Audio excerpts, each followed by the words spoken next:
حالات الانتحار بتزيد ليه؟ بنخاف من المستقبل، بنفكر في اللي هيحصل ونفشل فيه. طب افرض ما عرفتش انجح، مش حاسين بالامان، بنعمل حاجات كتير قوي في حياتنا بس حاسين بالخوف والتوتر والقلق، وده بيمنعنا اصلا نعمل اي حاجه، بيمنعنا ناخد اي خطوه. طب افرض مش دي الكليه الصح، طب افرض حصل لي حادثه، طب افرض اشتريت العربيه دي وطلعت بايظه، طب افرض اشتركت في الجيم وما روحتش، طب افرض اترفضت، طب افرض الناس اتكلمت عليا، طب افرض قعدت في الشغلانه دي بعد 10 سنين ايه اللي هيحصل؟ طب هل امي ممكن تموت او تبعد عني وانا ممكن انتحر؟ طب هموت ازاي؟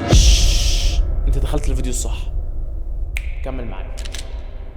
تعال اسمعك الاول وانت بتحكي. بتخاف من المستقبل او انك تفشل كتير، ودايما ده معطلك انك تعمل حاجات كتيره في حياتك او تاخد اي قرار وبتندم بعد كده، او حتى معطلك عن راحه البال او انك تعيش مبسوط. دايما حاسس بالتوتر والقلق والتعاسه، حاسس بطعم الحياه. خليني اقول لك ان اكتر من 49% من الناس بيخافوا من المستقبل زيك، ومعظمهم من سنك كده، يعني من 16 ل 25، وكلهم بيعانوا من التفكير الزياده في المستقبل والفشل، خايفين يفشلوا من الحاجه اللي بيعملوها او لسه هيعملوها. وده لشويه اسباب لازم نبقى عارفينها عشان نتخطى المشكله دي. الخوف شعور جميل ومهم قوي عشان يخلينا عايشين، زي الخوف من الحيوانات المفترسه اكيد، او الخوف من اكل حامضه، او الخوف من النار، او الخوف من الالم، او حتى الخوف من الفشل. وكل المخاوف دي بتساعدنا نعيش حياتنا بشكل احسن، واكيد الخوف من الحاجات دي هتخليك تعيش في سعاده وامان. الخوف من الفشل برضه او من المستقبل هيخليك تبقى عامل حسابك على الفشل وواخد بالك، وهيساعدك تنجح برضه. بس الخطوره لما الخوف ده يزيد عن حده او تخليك تفكر في حاجات غير منطقيه، والزياده في الخوف دي خلتك ما تبداش ولا تاخد قرار اصلا، وتتعبك من كتر التفكير فيها. تعال نحكي حدوته. كان في راجل زمان جيرانه سرقوه وتهجموا عليه فقتلهم، وبعديها المحامي بتاعهم جه للقاضي قال له انهم كانوا جايين يشربوا شاي معاه عادي، وهو جرهم في الكلام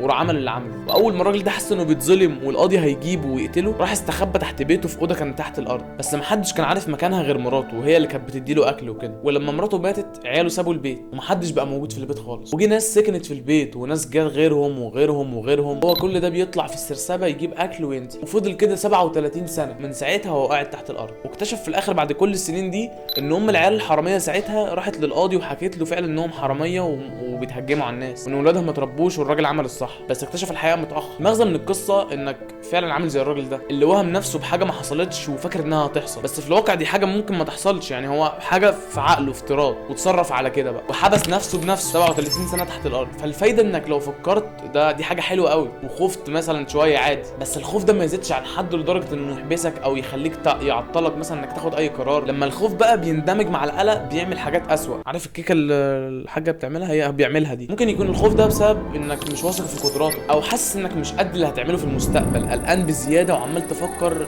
انا هعرف اعمله ولا لا. بس دي حاجه مش منطقيه لو فكرت فيها، والخوف ده بيعطلك عن حاجات كتير قوي حلوه، لان الخوف مش موجود، انت اللي صنعته. وعرفنا شويه حاجات ازاي بقى اتخلص من الخوف والتفكير ده. ببساطه انك ما تحبسش نفسك، انك ما تبقاش عامل زي الراجل ده وتبني افتراضات غير منطقيه، لان حاجات مجهوله انت ما تعرفهاش. لو طلع افتراضك صح يا عم يبقى تمام، هتتعلم من الماضي عادي يعني. طب يعني انت عايزني ما اقلقش خالص يعني وايه يعني؟ انا مش بقول لك ما تقلقش، انا بقول لك ماشي اقلق، بس في خوف زياده عن اللزوم وتفكير زياده عن اللزوم وبيعطلك تعمل حاجات كتير قوي. الفرق بين القلق والحماس هما الاثنين بيفرزوا نفس الهرمونات في الدماغ، هما الاثنين نفس الحاله. الفرق اللي مخك بيقوله. ممكن تحول القلق للحماس بانك توسع منظورك. يعني لو ايدي دي قريبه مني كده انا مش هشوفها كلها، لازم اوسعها، لازم اشوفها كلها عشان اقدر فعلا احكم. بالظبط شايف المشكله كده، شايف الحاجات كده. طب انت المفروض توسع منظورك عشان تحول القلق ده لحماس. كده انا هشوفها واشوف الحاجات اللي حواليها كمان. المطلوب منك بجد انك تقلق. فعلا المطلوب انك تقلق كل يوم مع نفسك نص ساعه، ربع ساعه، ساعه. تشوف مخاوفك من بعيد وتكتبها فعلا. اي حاجه انت خايف منها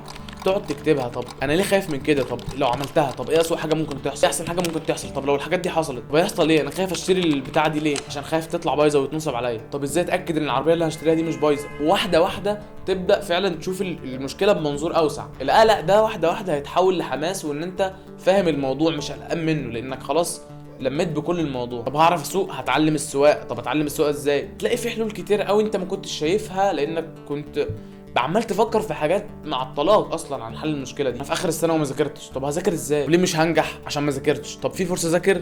طب اذاكر ازاي؟ اتفرج على كريم زين مثلا هيقول لي طرق مذاكره؟ اتابع كريم زين على الانستا؟ انا لسه ما عملتش لكريم زين لايك، اعمل له اشتراك. طب الاشتراك ده بيتعمل ازاي؟ ده دوسه زرار مش هتكلفني حاجه، اعمل ايه؟ تبدا بقى تشوف المشكله بمنظور اوسع. ويا ريت انا بلمح وانت مش فاهم اي حاجه. تلاقي فعلا طريقه تحول القلق ده لحماس او تلغي التفكير الزياده ده. هتلاقي انك ما كنتش شايف مخاوفك صح، كنت مكبرها، كنت مديها زياده عن حجمها. وعلى راي المثل المثل اللي يشوف بلاوي الناس تهون عليه بلوته. واحده واحده المشاكل هتقل وهتلاقي لها حل. حل فعلا بسيط للدرجه دي، انا مش محتاج اعمل فيديو 20 دقيقه عشان اقول لك، هي زتونه بقولها لك وخلاص. اتمنى فعلا تكون استفدت ويكون ما ضيعتش وقتك، اتمنى بجد والله ما كنتش ضيعت وقتك. واشترك عشان تشوف الفيديوهات الجايه وفعل الجرس واعمل لي فولو على الانستا عشان بنزل عليه حاجات. ولو عايز تبعت لي على الانستا عادي ابعت لي، اتكلم معايا، فيدني، قول لي انت عملت حاجه غلط في الفيديو مثلا عادي انا هسمعك، او اكتب لي في الكومنتات اللي على اليوتيوب عادي. تسلم.